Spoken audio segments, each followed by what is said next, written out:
Ladies and gentlemen, welcome to Chanel Jasmine, the best novel Chanel for romantic stories. Hai guys, selamat datang di channel Jasmine, channel terbaik untuk menyimak novel-novel romantis. Mohon dukung channel ini dengan subscribe, like dan share video-video yang ada di channel ini. Terima kasih.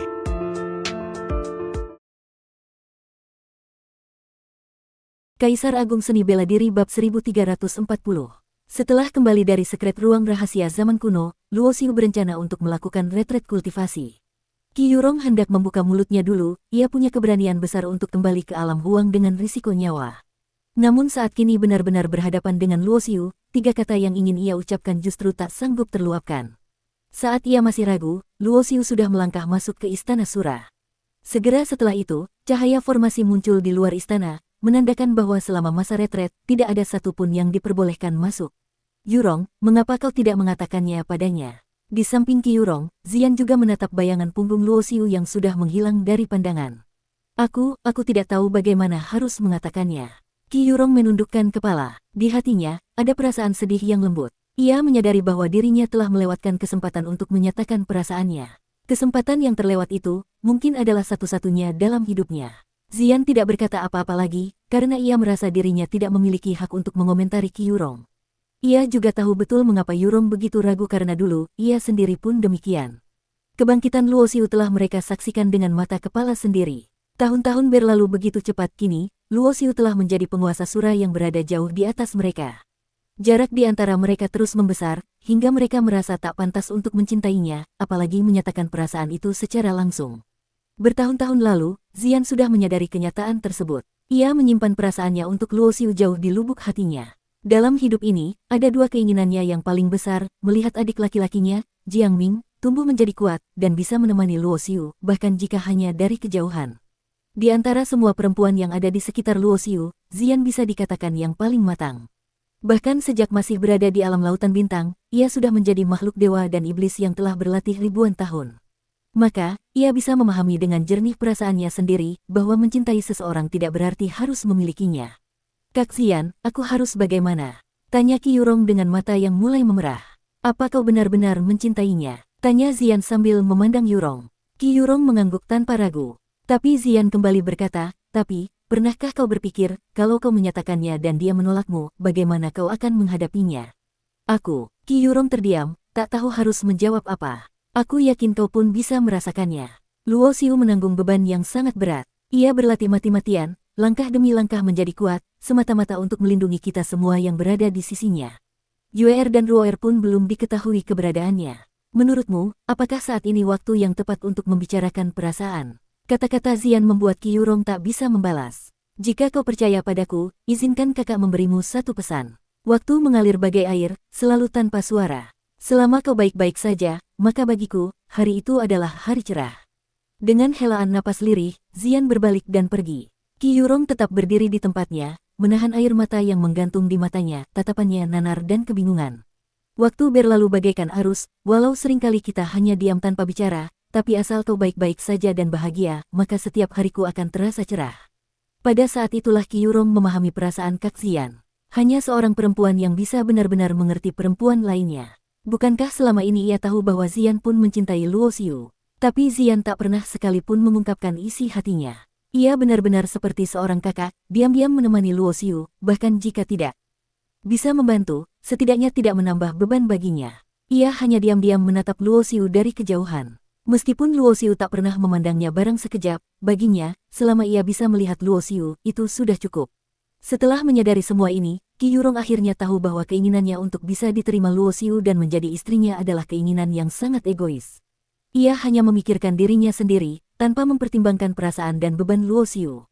Seperti yang dikatakan Zian, dengan Yuer dan Ruoer yang belum diketahui keberadaannya, apakah sekarang adalah waktu yang tepat untuk membicarakan cinta? Jawabannya jelas, tidak. Sementara itu, di dalam Istana Sura, waktu berlalu dengan cepat. Penguasa Dao sejati reinkarnasi menghilang tanpa kabar, tidak diketahui di mana ia bersemedi. Tapi semua penguasa Dao, termasuk Luo Xiu, tahu bahwa jika penguasa Dao sejati reinkarnasi muncul kembali, itu berarti dia pasti telah melangkah ke tahap akhir pencerahan. Pada saat yang sama, dua kristal energi spiritual abadi yang diperoleh Luo Xiu dari tangan kultivator jiwa menara hitam kini diletakkan di hadapannya. Sebelumnya, ia masih memiliki sisa mutiara Dao tingkat atas dan tingkat tertinggi dari Anjing Xuan. Kini dengan tambahan 2 kristal itu, ia bersiap untuk menembus tahap menengah penguasa Dao. Setelah mencapai tingkat penguasa Dao, bahkan peningkatan satu tahap kecil saja bukanlah hal yang bisa dicapai dalam waktu singkat. Beberapa tahun kemudian, petir hukuman langit turun. Saat awan petir muncul, satu sosok segera terbang keluar dari Istana Sura menuju angkasa luar alam huang. Petir hukuman bagi penguasa Dao bukanlah perkara sepele. Jika ia mencoba melakukannya tepat di atas wilayah suci Sura, seluruh kawasan itu yang membentang puluhan ribu mil bisa berubah menjadi lautan api. 7 hari kemudian, Luo Xiu kembali ke alam huang, dan berhasil mencapai tahap menengah penguasa Dao. Tuan Suci, penghalang di Istana Sura dibuka. Duan Kong segera datang menghampiri, untuk melaporkan semua kejadian penting yang terjadi di 3 alam selama beberapa tahun terakhir kepada penguasa Sura. Bagi seorang kuat di tingkat penguasa Dao, selama ia tidak mati, maka ia hampir setara dengan makhluk abadi. Beberapa tahun hanyalah sekejap dalam hidup mereka yang panjang. Namun takdir sering berjalan tak terduga, bahkan dalam kedipan mata saja dunia bisa berubah, apalagi dalam hitungan tahun. Apalagi kini, di saat struktur kekuasaan 3 alam terus berubah dan berguncang, beberapa tahun saja sudah cukup untuk membuat banyak hal terjadi. Selama masa retret Luo Xiu, terjadi perubahan di sekret ruang rahasia zaman kuno. Sebuah istana abadi terlihat melayang di dalam kedalamannya. Begitu kabar itu menyebar, banyak ahli dari berbagai penjuru terguncang. Puluhan ahli, dipimpin oleh seorang penguasa Dao, memasuki tempat itu bersama-sama, namun hanya sang penguasa Dao yang kembali hidup-hidup. Berdasarkan informasi yang dibawa kembali oleh penguasa Dao tersebut, istana abadi itu menyimpan banyak bahaya.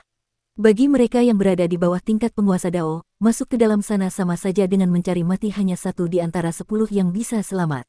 Bahkan bagi para penguasa Dao sendiri tetap ada risiko kematian, meski selama berhati-hati, umumnya tak menjadi masalah. Duan Kong datang ke Istana Sura untuk menyampaikan kabar ini kepada Luo Xiu. Sejak zaman kuno, sekret ruang rahasia alam huang selalu penuh misteri. Karena pintu masuknya berada di alam huang, maka selain penguasa Dao sejati Huangzu, penguasa Dao sejati Wuji pun telah lama menjaga tempat ini selama ribuan tahun. Ada yang mengatakan bahwa area rahasia alam huang adalah medan perang para dewa abadi, namun ada juga yang percaya bahwa tempat itu merupakan makam para dewa.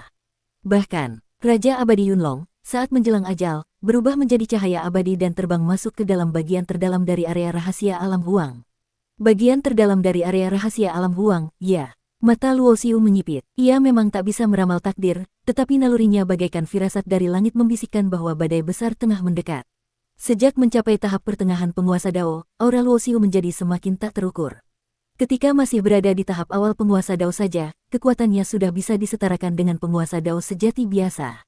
Kini, ia bahkan bisa menyamai penguasa Dao sejati kelas 1. Bila ia menggunakan pedang penebas dewa, bahkan penguasa Dao sejati papan atas pun belum tentu bisa mengalahkannya. Yang mulia, seorang murid dari Tuan Takdir, Nona Kiki, datang menghadap. Terdengar suara dari luar Istana Sura. Biarkan dia masuk. Suara Luo Xiu terdengar dari dalam istana. Tak lama kemudian, Kiki masuk dan menyerahkan sebuah batu giok pesan. Duan Kong mengambil batu giok itu dan menyerahkannya kepada Luo Xiu. Di dalam batu giok itu tercatat hasil analisis Tuan Takdir mengenai istana abadi alam huang. Menurutnya, kali ini di dalam istana itu pasti terdapat kesempatan untuk menjadi abadi. Tuan Takdir mengirim Kiki karena berharap bisa bekerja sama dengan Luo Xiu. Ia sangat sadar bahwa meskipun bergabung dengan penguasa Dao sejati lainnya, peluangnya untuk meraih kesempatan abadi tetap nyaris nol. Satu-satunya harapan baginya hanyalah bekerja sama dengan Luo Xiu. Sampaikan kepada Tuan Takdir bahwa aku bersedia bekerja sama dengannya. Aku akan menemuinya di area rahasia alam huang, kata Luo Xiu pada Kiki. Baik, pesan yang mulia akan saya sampaikan. Kiki menunduk hormat dan pergi untuk menyampaikan pesan itu. Luo Xiu kemudian memandang ke arah Duan Kong. Aku akan pergi ke area rahasia alam huang. Urusan di sini kuserahkan padamu. Setelah memberikan beberapa instruksi, Luo Xiu pun berangkat menuju area rahasia alam huang. Sebagai penguasa alam huang, ia tentu tak mungkin melewatkan kesempatan ini.